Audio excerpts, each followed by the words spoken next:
కేంద్ర ప్రభుత్వం కొత్తగా 3 నేర చట్టాలను అమల్లోకి తీసుకురానుంది. అయితే ఈ చట్టాలు జూలై 1 నుంచి అమల్లోకి రానున్నాయి. ఈ చట్టాల అమలును వాయిదా వేయాలని పశ్చిమ బెంగాల్ ముఖ్యమంత్రి మమతా బెనర్జీ ప్రధాని మోడీకి లేఖ రాశారు.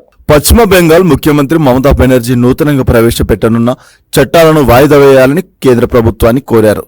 కొత్తగా రూపొందించిన క్రిమినల్ చట్టాలను వాయిదా వేయడం వల్ల వీటిపై పార్లమెంటులో సమీక్ష జరిపే అవకాశం ఉంటుందని మమతా బెనర్జీ పేర్కొన్నారు. బ్రిటిష్ కాలం నాటి Indian penal code, criminal procedure code, Indian evidence act 1872 చట్టాల స్థానంలో భారతీయ న్యాయ సంహిత, భారతీయ నాగరిక సురక్ష సంహిత, భారతీయ సాక్ష్య చట్టాలను బీజేపీ రూపొందించింది. ఈ చట్టాలను దేశంలోని పౌరులకు సత్వర న్యాయం అందించాలన్న ఉద్దేశంతో వీటిని రూపొందించారు. న్యాయ వ్యవస్థతో పాటు కోర్టు నిర్వహణ వ్యవస్థను బలోపేతం చేసేందుకు ఈ చట్టాలు ఉపయోగపడనున్నాయి.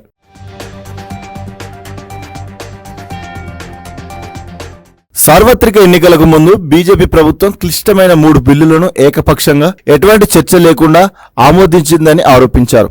బిల్లులు ఆమోదం పొందిన రోజు దాదాపు 100 మంది లోక్సభ సభ్యులను సస్పెండ్ చేశారని, ఉభయ సభలకు చెందిన మొత్తం 146 మంది ఎంపీలను పార్లమెంట్ నుంచి బయటకు పంపారని లేఖలు పేర్కొన్నారు. నిరంకుశ పద్ధతిలో బిల్లులు ఆమోదించబడ్డాయని తెలిపారు.